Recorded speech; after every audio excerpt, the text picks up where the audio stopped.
Andrew, how's it going? Morning, sir. Yeah, it's a good indication of what we're talking about, that we can phone each other up and say, let's have a chat at 11 o'clock on a Sunday morning rather than watching my little boys play football in the freezing cold. So thank you for saving me from that. Oh, no, pleasure. And I'd love to be able to save you this evening from Spurs getting destroyed, but I can't guarantee that in terms of Man City. No, I'm afraid God himself couldn't help Tottenham at the moment. So what have you been up to since the Indava hackathon that we were very kindly invited to be at judges at? Yeah, I mean, look, it was still massively inspiring, and I came back to Liverpool where there's a lot of conversations around AI, as there is in everywhere at the moment. And as I posted on LinkedIn, there's a lot of fluff, a lot of BS around AI. And for me, what was inspiring about the Endava event was the fact that it was genuinely authentic use of AI to deliver something tangible, in this case, improving patient outcomes.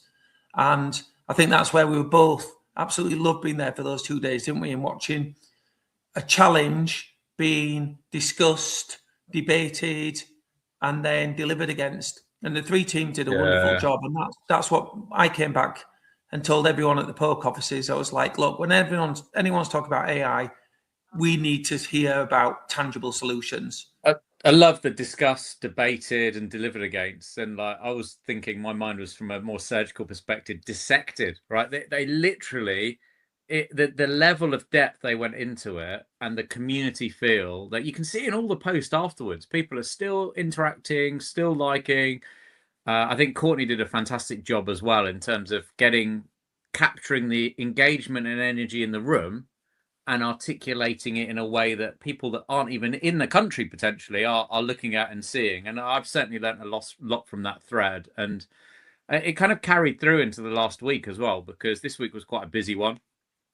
Lots of travel, lots of filming, lots of making content. And again, as you said, AI it's being spread and sprayed into everything.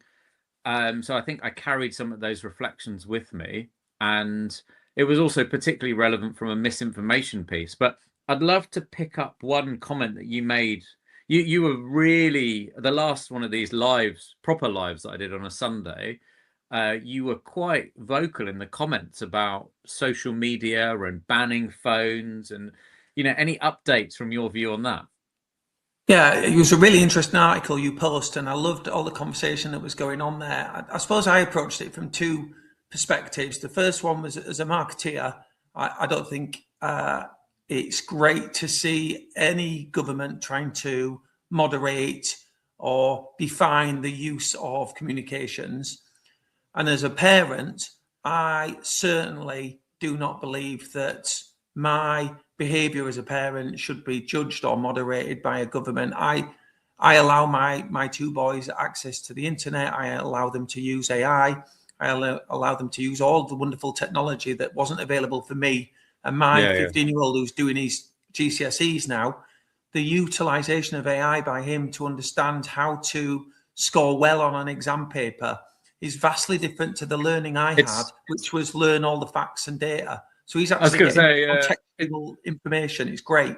it's a great leveler, isn't it? And it democratizes it. And I think one of my reflections from this week is so Dr. Renee Rust, who was chairing the Digital Pharma Advances Congress, was talking about how it's becoming more multi-paragraph prompts, and that's important. And I've always thought from the beginning of this that rote learning that you talked about, the passive brute force attack of medical school that I had to do as an undiagnosed dyslexic, no longer relevant. It's the questions that you ask, and it's combining the data sets in different ways to keep creative, novel solutions. So yeah, completely with you on that.